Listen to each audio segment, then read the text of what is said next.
ഇപ്പൊ ഇന്ദ്രജിത്ത് പാടുന്നു, പൂർണിമ ഇങ്ങനെ ഇരിക്കുന്നു, ഒന്നും ഒരു അല്ല അന്ന് ആന്റിക്ക് അറിയായിരുന്നു ഇവര് ചേച്ചി എന്റെ അടുത്ത് ചോദിച്ചു ഇടയ്ക്ക് ഇതെന്താണ് രാജീവേ ഇത് തമ്മിൽ രാജീവിനോട് പറയും ഇതെന്താ ഇവര് പതിവില്ലാതെ എന്താ അറിയണ്ട കുട്ടിക്ക് അത് എങ്ങനെ ഒപ്പിച്ചു എന്നുള്ളത്. കാരണം അമ്മയുടെ എന്തെങ്ങനെ ഒപ്പിച്ചു സോറി കോ ആർട്ടിസ്റ്റ് അമ്മ നിങ്ങളുടെ ഒരു ഒരുമിച്ച് വർക്ക് ചെയ്യുന്നതിനിടയിൽ സാധാരണ നമ്മളിങ്ങനെ എന്തെങ്കിലും ഒരു സ്പാർക്ക് വന്നാൽ തന്നെ അയ്യോ കൂടെ അമ്മയുണ്ട് എന്നുള്ളൊരു പേടിയൊക്കെ വരും. പക്ഷെ അതിനിടയിൽ നിങ്ങളുടെ റിലേഷൻഷിപ്പ് എങ്ങനെ നിങ്ങളത് മൂവ് ചെയ്ത് കൊണ്ടുപോയി?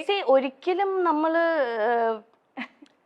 ഒന്നാമത്തെ കാര്യം എനിക്കിതൊന്നും ഇപ്പൊ പറയേണ്ട കാര്യമോ, എന്നാലും പറഞ്ഞു പോകേണ്ട വളരെ ഇമ്പോർട്ടന്റ് ആയിട്ടുള്ള ഒരു കാര്യം എന്ന് പറയുന്നതേ അന്നത്തെ കാലഘട്ടത്തിൽ എനിക്ക് സംസാരിക്കാൻ പറ്റുന്ന അല്ലെങ്കിൽ എനിക്ക് വൈബ് ചെയ്യാൻ പറ്റുന്ന ഇന്നത്തെ ഭാഷയും പറഞ്ഞാൽ ഭാഷയും കൂടെ നോക്കി ഇന്നത്തെ ഭാഷയിൽ വൈബ് എന്ന് പറയുമല്ലോ, അതുപോലെ സമപ്രായക്കാരൻ അദ്ദേഹം ഉണ്ടായിരുന്നുള്ളൂ, വേറെ ആരും എല്ലാരും പ്രായം ചെന്നവരാ. പിന്നെ ഞാൻ ഈ വയസ്സായ ആൾക്കാരുടെ കൂടെ കറങ്ങി അടിച്ച് നടക്കാൻ ഞാൻ എന്താ എന്നെ കൊണ്ട് മിക്കവാറും അതെടുക്കൂ ഇതെടുക്കൂ കുട്ടി ലൈറ്റ് ഓഫ് ചെയ്യൂ ഫാൻ ഇടൂ ഓടി നടന്ന് കാര്യങ്ങൾ ചെയ്ത് 19 വയസ്സല്ലേ ഉള്ളൂ, 19-20 വയസ്സ് സമയത്ത് അതേ സമപ്രായക്കാര് സിനിമ സെറ്റിൽ ഉണ്ടാവുക എന്ന് പറയുന്നത് വളരെ കുറവാണ്. വളരെ കോ ആക്ടേഴ്സ് ഉണ്ടെങ്കിലേ ഉള്ളൂ. അതിപ്പോ ഞാൻ പെയ്ത് ഒഴിയാതെ എന്ന് പറയുന്ന സീരിയലില് ഒന്നാമത് എനിക്ക് ഭയങ്കര ഹോം സിക്നെസ് ആണ്. ഞാൻ എറണാകുളം വിട്ട് തിരുവനന്തപുരം തന്നെ കുറേ ലോങ് ആദ്യമായിട്ടാണ് അത്രയും ലോങ് ഡേയ്സ് മാറി നിൽക്കുന്നതെല്ലാം. പിന്നെ നമുക്ക് ഒരു ഷോട്ട് കഴിഞ്ഞ് അഭിനയിച്ചാൽ ബുക്ക് വായിക്കും, അത്രേ ഉള്ളൂ. പിന്നെ അതല്ലാതെ കുറെ നേരം ക്യാമറ അദ്ദേഹത്തിന്റെ കൂടെ പോയി സഹായിക്കും, കുറെ നേരം ഡയറക്ടർ സാറിനെ കൂടെ പോയി സഹായിക്കും, ഇതൊക്കെ തന്നെയുള്ളൂ. അപ്പോൾ അത് കഴിയുമ്പോഴത്തേക്കും ഇന്ദ്രൻ ഈ പറയുന്ന പോലെ ഇന്ദ്രൻ നാഗർകോയിലാണ് ആ സമയത്ത് പഠിച്ചുകൊണ്ടിരുന്നത്, എഞ്ചിനീയറിംഗിന് പഠിച്ചുകൊണ്ടിരിക്കുന്ന സമയമാണ്. അപ്പോൾ ഇന്ദ്രൻ ഈ അമ്മേനെ ലൊക്കേഷനിൽ കൊണ്ടുവിടാൻ വരും, പിന്നെ ലോങ് വീക്കെൻഡ്സ് ഉള്ള സമയത്തൊക്കെ സെറ്റിൽ വരും. നമ്മൾ ഓരോ കാര്യങ്ങൾ പറയും, ഒബ്വിയസ് ആണല്ലോ. ഇപ്പൊ ഇന്ന് ഏതെങ്കിലും നമ്മളുടെ വീട്ടിലൊരു ഗ്യാതറിംഗ് നോക്കിയാൽ തന്നെ നമ്മുടെ കുട്ടികളെല്ലാവരും സമപ്രായക്കാരോടൊപ്പം അല്ലേ സംസാരിക്കുക. അങ്ങനെ സംസാരിച്ചു തുടങ്ങിയതാണ്. പിന്നെ സെയിം ടേസ്റ്റ് ഓഫ് മ്യൂസിക് ആണ്, പറയുന്ന കാര്യങ്ങളിലും കുറേ ഈ പറയുന്ന പോലെ റിലേറ്റ് ചെയ്യാൻ പറ്റി എന്നുള്ളൊരു സംഭവമുണ്ട്. And I don't know what happened, when happened, it just happened. Yeah. അതാണ് അതിൻ്റെ ഏറ്റവും ബ്യൂട്ടിഫുൾ ആയിട്ടുള്ള സംഭവം. ബിക്കോസ് ഇപ്പോൾ 20 ഈ പറയുന്ന ഈ ദിവസം തൊട്ട് ഇന്ന് വരെ നിൽക്കുകയാണെങ്കിൽ ഈസിലി ഒരു 25 വർഷമായി. സോ ആ മാജിക് ഇപ്പോൾ 25 years ഹോൾഡ് ചെയ്യാൻ പറ്റിയിട്ടുണ്ട് എന്നതാണ് ഞാൻ മനസ്സിൽ സൂക്ഷിക്കുന്ന ഒരു കാര്യം. വലിയൊരു കാര്യം തന്നെയാണല്ലോ ഇന്നത്തെ കാലത്ത്. വളരെ നമുക്ക് കോമ്പാറ്റബിൾ ആയിട്ടുള്ള ഇന്നത്തെ കാലത്തിന്റെ എന്നുള്ളതല്ല, ഇതിന് ഇമ്പോർട്ടൻ്റ് ആയിട്ട് നമ്മൾ ആസ് പീപ്പിൾ നമ്മൾ മാറുമല്ലോ. 20കളിൽ നമ്മളല്ലല്ലോ 30കളിൽ നമ്മൾ, അതല്ല 40കളിൽ. അത് കീപ്പ് ചെയ്ത് പോകാൻ പറ്റണ്ടേ? ലോകം മാറുന്നത് വേറെ വിഷയം.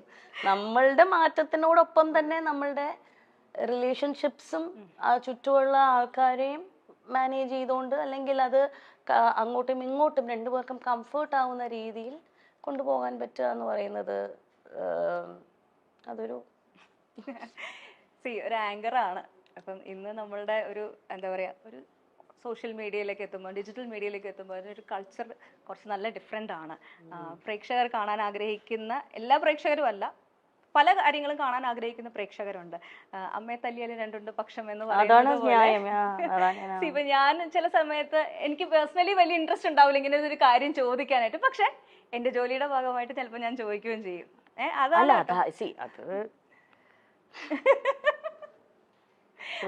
അപ്പൊ ആ ഒരു അങ്ങനെ ഒരു ആങ്കറിങ്ങിൽ വന്നിട്ടുള്ള ഒരു മാറ്റം, ഇപ്പം ഇന്റർവ്യൂസ് ഇതേപോലെ കഥ ഇതുവരെ അല്ലാതെ തന്നെ ഒത്തിരി നല്ല നല്ല ഇന്റർവ്യൂ പ്രോഗ്രാംസ് ചെയ്തിട്ടുണ്ട്. ഞാനൊക്കെ കണ്ട് ഒരുപാട് നമ്മുടെ അപ്പൂസൊക്കെ ഭയങ്കര ഫാനായിരുന്നു കേട്ടോ. കഥ ഞങ്ങളുടെ ചാനലിൽ തന്നെ ഇങ്ങനെ ഒരു ഷോ കോൺസെപ്റ്റ് കൊണ്ടുവന്നത് കഥ ഇതുവരെ ഇൻസ്പയർഡ് ആയിട്ടാണ്. അപ്പോൾ താങ്ക് യു.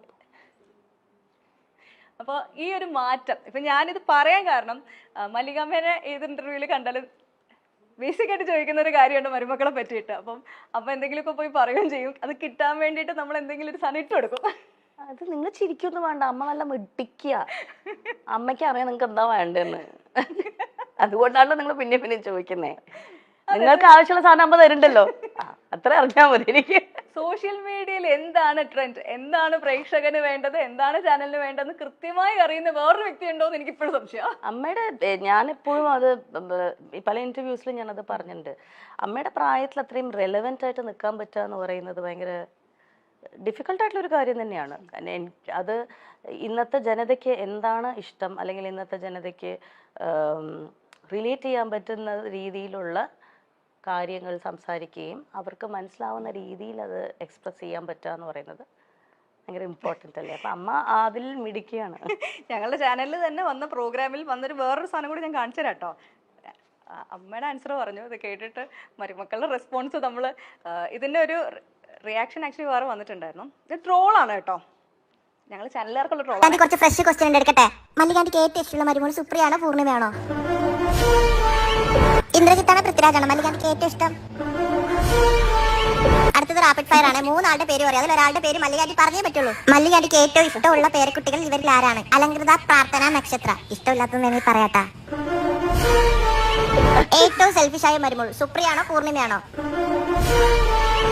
ഇത് നിങ്ങൾക്കെതിരെയുള്ള ട്രോളാണ്.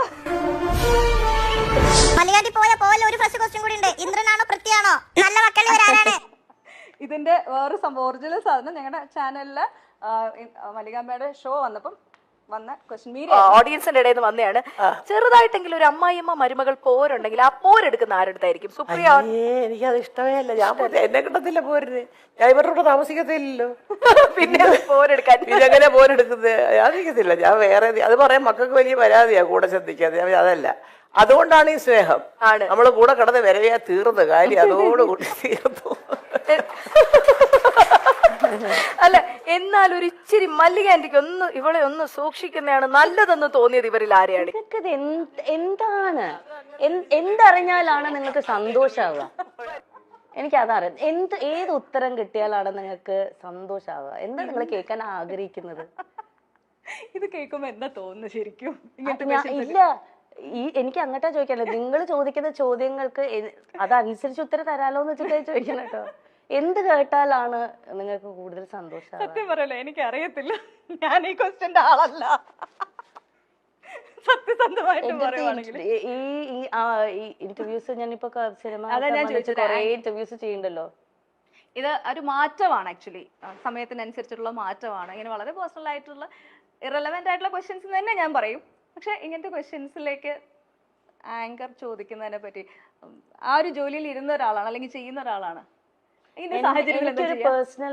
എനിക്കൊരു പേഴ്സണൽ റൂളുണ്ട്. ഞാൻ മുമ്പിലിരിക്കുന്ന വ്യക്തിയെ അതിപ്പോ ഒരു ഇന്റർവ്യൂവർ എന്ന രീതിയിൽ ഞാൻ ഇന്റർവ്യൂ ചെയ്യുന്നപ്പം കഥ ഇതുവരെ ചെയ്തപ്പോഴാണെങ്കിലും അത് കഥ ഇതുവരെയിലാണ് എൻ്റെ ലൈഫ് ചേഞ്ചിങ് ജേർണി ആയിരുന്നു കഥ ഇതുവരെ എന്ന് പറയുന്ന ആ സമയത്ത്. കാരണം ഞാൻ ഇന്റർവ്യൂ ചെയ്തിട്ടുള്ള കുറേ മഹത്തായിട്ടുള്ള വ്യക്തികളും അവരുടെ ജീവിത പാഠങ്ങളിലൂടെ ഞാൻ പഠിച്ച കാര്യങ്ങൾ കുറേയാണ്.